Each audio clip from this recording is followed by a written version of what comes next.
নমস্কাৰ আজিৰ এই ভিডিঅ'টোলৈ আপোনালোকক স্বাগতম জনাইছোঁ সো ফ্ৰেণ্ডছ চাওঁতে 2025 বৰ্ষৰ আমি অন্তিম পৰ্যায়ত উপনীত হৈছোঁ গতিকে ফ্ৰেণ্ডছ আজিৰ এই ভিডিঅ'টো আমি 2025 বৰ্ষতনো কি ইম্পৰ্টেন্ট ইভেন্টছ সংঘটিত হৈছিল এই ইভেন্টছ বিলাকৰ ওপৰত এই ভিডিঅ'টো প্ৰস্তুত কৰিছোঁ এই ইভেন্টছ বিলাকক চাৰিটা পাৰ্টত ভাগ কৰা হৈছে Part 1 আছে মেজৰ চেঞ্জেছ ইন 2025 অৰ্থাৎ 2025 বৰ্ষত কিনো উল্লেখযোগ্য পৰিৱৰ্তন হৈছিল নেক্সট পাৰ্টত আছে যিসকল ব্যক্তিক আমি এই বছৰ হেৰুৱাইছিলোঁ থাৰ্ড পাৰ্টত আছে জিঅ'পলিটিক্যাল ডেভেলপমেন্টছ বিলাক আৰু ফৰ্থ পাৰ্টত আছে মেজৰ এচিভমেন্টছ গতিকে আমি আমাৰ প্ৰথম পাৰ্টটোলৈ আগবাঢ়িছোঁ এটো হৈছে মেজৰ চেঞ্জেছ ইন 2025 অৰ্থাৎ 2025 বৰ্ষৰ উল্লেখযোগ্য পৰিৱৰ্তন বিলাক গতিকে 2025 বৰ্ষৰ উল্লেখযোগ্য পৰিৱৰ্তন বিলাকৰ ভিতৰত এটা পৰিৱৰ্তন আছিল জিএসটিৰ ক্ষেত্ৰত অনা কিছু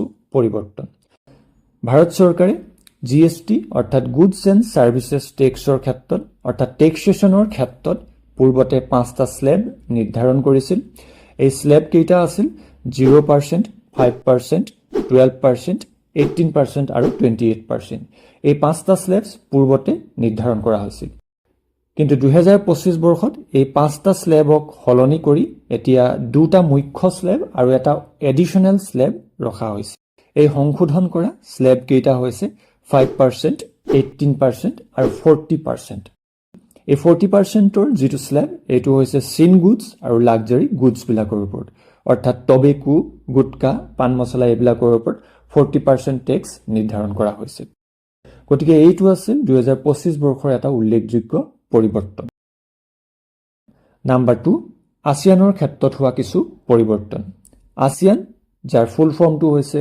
association of South East Asian Nations যেটো সাউথ ইষ্ট এছিয়ান কান্ট্ৰি বিলাকৰ এটা ৰিজনাল অৰ্গানাইজেচন এই অৰ্গানাইজেচনটোৰ পূৰ্বতে 10খন মেম্বাৰ কান্ট্ৰি আছিল কিন্তু 2025 বৰ্ষত এই 10খন মেম্বাৰৰ হলনি এখন নতুন মেম্বাৰ ইয়াত যোগদান কৰে গতিকে আসিয়ানৰ বৰ্তমান মেম্বাৰ কান্ট্ৰিৰ সংখ্যা 11খনলৈ পৰিৱৰ্তন হৈছে গতিকে এইটো 2025 বৰ্ষৰ এটা উল্লেখযোগ্য পৰিৱৰ্তন আৰু এই আসিয়ানত নতুনকৈ যোগদান কৰা দেশখনৰ নামটো হৈছে টিমোৰ লেষ্টে বা ইষ্ট টিমোৰ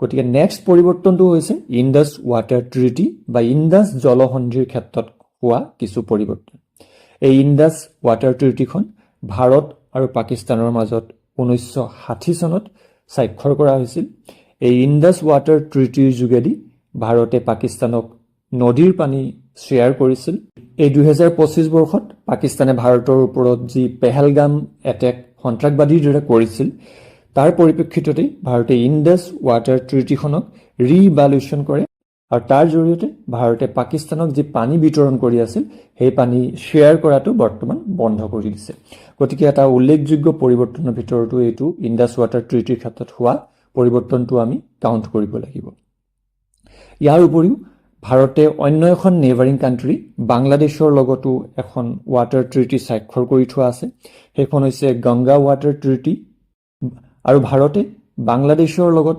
ৰিসেন্টলি যি সম্পৰ্কৰ তিক্ততা সৃষ্টি হৈছে তাৰ প্ৰতি লক্ষ্য ৰাখি এই গংগা ৱাটাৰ ট্ৰিটিখনকো পুনৰ বিবেচনা কৰাৰ এটা আভাস দিয়ে আৰু এই গংগা ৱাটাৰ ট্ৰিটিখনৰ যি ম্যাদ এই ম্যাদ 2026 চনত সমাপ্ত হ'ব গতিকে ভৱিষ্যতে এই গংগা ৱাটাৰ ট্ৰিটিখনকো ৰিইভালুৱেচন কৰা যাব বুলিও আমি এটা অনুমান কৰিব পাৰো গতিকে নেক্সট পাৰ্টটোলৈ আমি এতিয়া আগবাঢ়িছো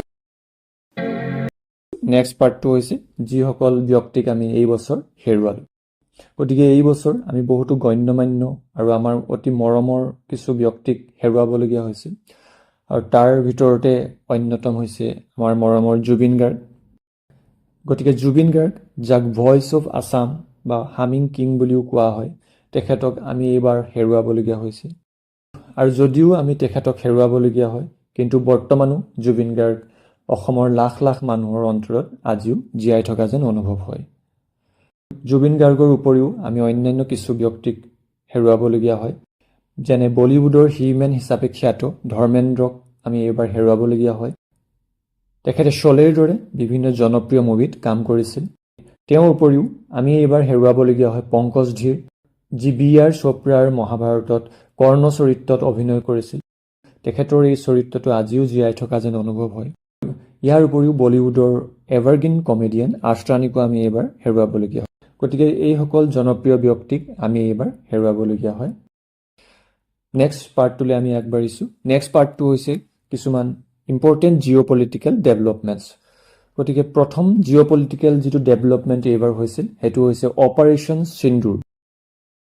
ভাৰতে পাকিস্তানৰ সন্ত্ৰাসবাদী আক্ৰমণৰ প্ৰত্যুত্তৰ হিচাপে এই অপাৰেশ্যন সিন্দুৰ লঞ্চ কৰিছিল। এই অপাৰেশ্যন সিন্দুৰটোৰ যোগেদি ভাৰতে নিজৰ শক্তিকো বিশ্বৰ আগত প্ৰদৰ্শন কৰিবলৈও সক্ষম হৈছিল।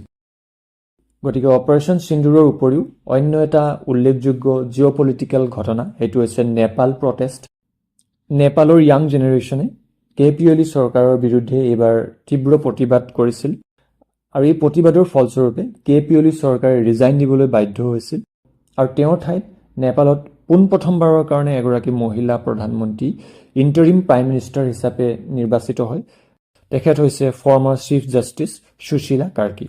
গতিকে সুশীলা কাৰ্কি হৈছে নেপালৰ প্ৰথমগৰাকী মহিলা প্ৰধানমন্ত্ৰী। নেপাল প্ৰটেষ্টৰ উপৰিও অন্য এটা উল্লেখযোগ্য জিঅ' পলিটিকেল ইভেণ্ট এইবাৰ হৈছিল।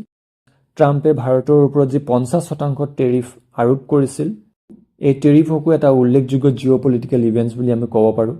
ট্ৰাম্পে ভাৰতৰ ওপৰত প্ৰেছাৰ কৰিছিল যে ভাৰতে ৰাছিয়াৰ পৰা তেল ক্ৰয় কৰিব নালাগে, কিন্তু ভাৰতে ট্ৰাম্পৰ এই প্ৰেছাৰত তল নপৰি আজিও ৰাছিয়াৰ পৰা তেল ক্ৰয় কৰি আছে। গতিকে 2025 বৰ্ষৰ আৰু এটা ইম্পৰ্টেণ্ট ইভেণ্ট আমি উল্লেখ কৰিব লাগিব ৰাছিয়াৰ প্ৰেছিডেণ্ট ভ্লাডিমিৰ পুটিনৰ দ্বাৰা ভাৰতৰ ভ্ৰমণক। ভ্লাডিমিৰ পুটিনে শেহতীয়াকৈ ডিচেম্বৰ মাহত ভাৰত ভ্ৰমণ কৰিছে আৰু এই ভ্ৰমণটোৱে সমগ্ৰ বিশ্বৰেই দৃষ্টি আকৰ্ষণ কৰিবলৈ সক্ষম হৈছে। গতিকে এইসমূহ আছিল এই বছৰৰ কিছুমান উল্লেখযোগ্য জিঅ' পলিটিকেল ইভেণ্টছ। গতিকে আহক আমি আমাৰ লাষ্ট পাৰ্টটোলৈ আগবাঢ়িছোঁ। সেই পাৰ্টটো হৈছে মেজৰ এচিভমেণ্টছসমূহ।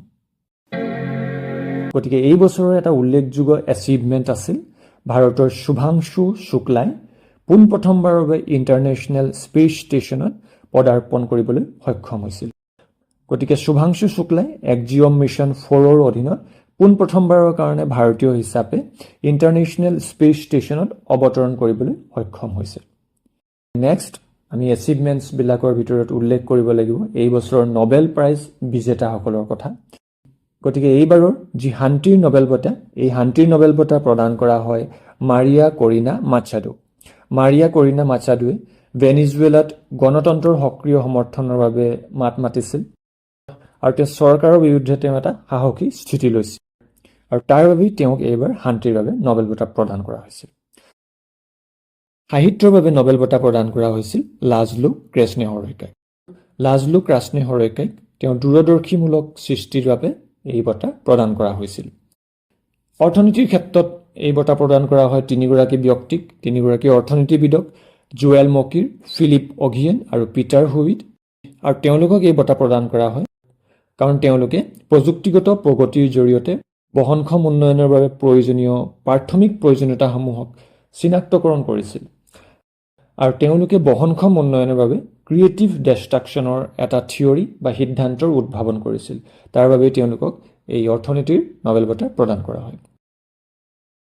ফিজিঅ'লজি, মেডিচাইন বা চিকিৎসা বিজ্ঞানৰ নবেল বঁটা প্ৰদান কৰা হয় মেৰী ই ব্ৰাংকো, ৰেন্সডেল আৰু চিমন চাকাগুচিক।